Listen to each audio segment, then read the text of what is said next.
नमस्कार मंडळी, झकास रेसिपीमध्ये तुमचे पुन्हा एकदा मनापासून खूप खूप स्वागत। तर मंडळी, आज आपण कारल्याची भाजी बनवणार आहोत। ही भाजी महिनाभर टिकते आणि कुरकुरीत सुद्धा तेवढीच होते। ज्यांना कारल्याची भाजी आवडत नाही त्यांनी ही रेसिपी नक्की पहा आणि अशी रेसिपी तुम्ही नक्की करून पहा आणि तुम्हाला आवडली की नाही आवडली ते कमेंटमध्ये सांगायला विसरू नका। चला तर पटकन वेळ न वाया घालवता रेसिपी बनवायला सुरुवात करूया।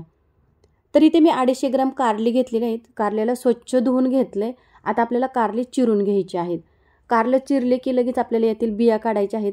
बियाने बरं असेल तर काढून घ्या, कोवळे असेल तर तसेच ठेवू शकता। जर तुम्हाला बियाच आवडत नसेल तर सगळ्या तुम्ही बिया काढून घेऊ शकता।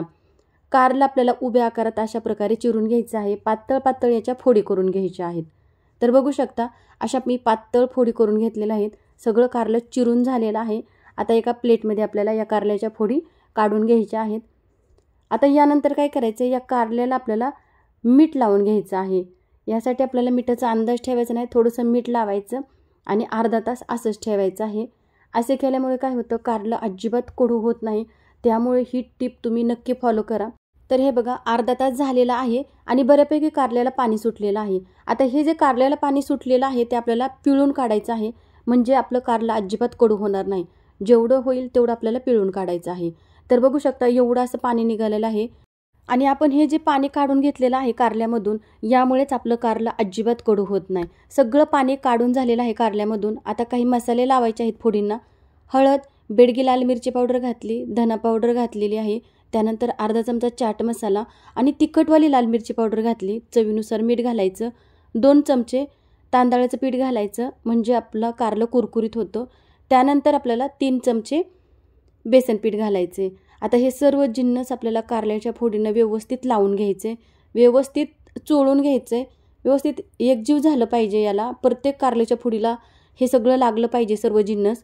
आणि यामध्ये आपल्याला मिक्स करताना अजिबात पाणी घालायचं नाही, कारण कारल्याच्या फोड्या ओलसर असतातच, त्याला मीठ लावल्यामुळे पाणी सुटतंच। त्यामुळे याला मिक्स करताना पाण्याचा वापर अजिबात करायचा नाही। मिक्स करून झालेला आहे, व्यवस्थित लावून झालेला आहे कारल्याच्या फोडींना हे सगळे मसाले। आता आपल्याला तळून घ्यायचे आहे।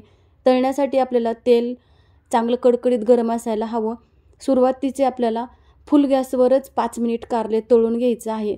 त्यानंतर आपल्याला मीडियम गॅसवर हे कारलं चांगलं कुरकुरीत होईपर्यंत तळून घ्यायचं आहे, म्हणजे आपलं कारलं व्यवस्थित कुरकुरीत होईपर्यंत हे तळलं जाईल। आतपर्यंत व्यवस्थित कारलं तळलं पाहिजे याची काळजी घ्यायची। तर बघू शकता कारलं मस्त असं तळत आहे आणि कारलं असं तळल्यामुळे महिनाभर टिकतं। जर तुमचं कारलं व्यवस्थित तळलं नाही तर महिनाभर अजिबात टिकणार नाही। त्यामुळे कारलं तळताना सुद्धा आपल्याला पूर्ण काळजी घ्यायची आहे। तर बघू शकता मस्त असं कारलं तळून झालेलं आहे आणि आपल्याला आता प्लेटमध्ये काढून घ्यायचं आहे। आता प्लेटमध्ये टाकताना सुद्धा बघा कसा आवाज येत आहे। मस्त असं कुरकुरीत कारलं तयार झालेलं आहे आणि सगळं इथे मी कारलं तळून घेतलेलं आहे। बघितलं ना, आवाज किती एकदम कुरकुरीत असा येत आहे। तर असं आपल्याला कारलं हे जेवताना तोंडी लावण्यासाठी तर एकदम मस्त लागतं खायला। असं कारलं तुम्ही नक्की करून पहा बरं का, आणि कसं झालं ते कमेंटमध्ये सांगायला विसरू नका। तर मंडळी, तुम्हाला आजची ही माझी रेसिपी कारल्याची कशी वाटली कमेंटमध्ये सांगायला विसरू नका। आणि जर तुम्हाला कारलं आवडतच नाही खायला तर तुम्ही असं कारलं करून खा आणि तुमची कारल्याची भाजी कशी झाली ती कमेंटमध्ये सांगायला विसरू नका। मला गॅरंटी आहे तुम्हाला कारल्याची भाजी ही नक्की आवडेल। पुन्हा भेटूया अशाच एका नवीन रेसिपीमध्ये।